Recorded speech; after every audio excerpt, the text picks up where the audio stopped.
বিয়ের পর অনুভূতি, আচ্ছা, অনেকভাবে বলা যায়। হয় কি হিউমার আছে না, রসবোধ। আমাদের দেশের হিউমারের অ্যাকসেপ্টেন্সের ক্যাপাসিটি কিন্তু এক এক রকম। যেমন সব অনেক দেশে কিন্তু স্ট্যান্ড আপ কমেডি ব্যাপারটা খুব বড়, আমাদের দেশের ইন্ডাস্ট্রিটা বড় না, কারণ আমাদের দেশের রসবোধটা একটু ডিফারেন্ট। আমরা সবকিছুতে রসবোধটা আনতে পারি না, আবার সবার কাছে ঠিকভাবে পৌঁছানো। এই জন্য এই প্রশ্নের উত্তরটা যেভাবে দিলে আমার মজা লাগতো সেভাবে হয়তো আমি দিতে পারছি না, কারণ আমার যেটা মনে হয় যে আমরা একটু আমাদের জাতিগতভাবে একটু বেশি জাজমেন্টাল, সবকিছুতে চুলচেরা বিশ্লেষণ করি। আর আমরা যারা একটু পরিচিত হয়ে যায়, আমরা সবসময় মনে হয় একটা স্পটলাইটের নিচে জাজ হচ্ছে। এই জন্য হয়তো এই প্রশ্নের মানে যেরকম উত্তর মজা করে দিতে চাই দিতে পারছি না, বাট অনুভূতিটা খুবই অসাধারণ। It's a blessing. সেলিব্রিটি হিসেবে কোটি মানুষের ভালোবাসা পাচ্ছি, শুভাকাঙ্ক্ষীদের উইশ পাচ্ছি, এটা নিয়ে আমি খুবই হ্যাপি।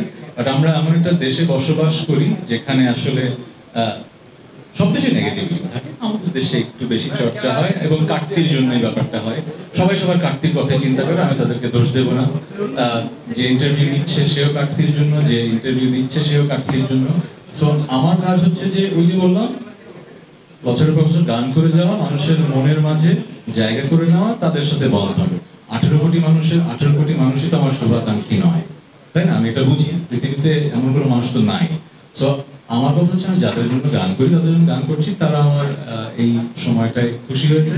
তো আমি নিজেকে ভাগ্যবান মনে করি যে আমি আমার মানুষকে পেয়েছি যা makes me smile like this and I'm very happy. So হয় কি পার্সোনাল লাইফের অনেক সুন্দর ঘটনা থাকে যেগুলো আসলে ক্যামেরার সামনে বলার রুচিশীল না। সো আমি কেন তার প্রেমে পড়েছি, কেন তাকে ভালোবাসি, সেটা আমাদের খুব পার্সোনাল ব্যাপার। সে সো একটা সময় হয়তো ব্যাপারগুলো একভাবে দেখতাম, এখন যেভাবে দেখি যে it's a blessing to be married. So I feel like আমি মেকি কোনো কথা বলে আসলে আপনাদের শোনাতে চাই না। I feel like life is amazing because I met this person.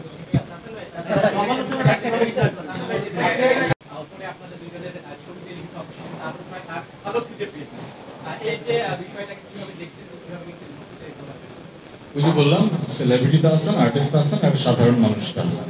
আমি পুরো ব্যাপারটাই আসলে একজন সাধারণ মানুষ, সে তার জীবন সঙ্গী খুঁজে পেয়েছে, বিয়ে করেছে। এর বেশি আমি কথা বলে পুরোটা মানে এটাকে একটা ন্যাশনাল ইস্যু আর বানাতে চাই না। আমার ভক্তদের জানানোর দরকার ছিল, আমি বিয়ে করেছি, জানিয়েছি, এতটুকু, এর বেশি। Thank you very much. আমি ফিনালে চলতে থাকি। Thank you, thank you, thank you.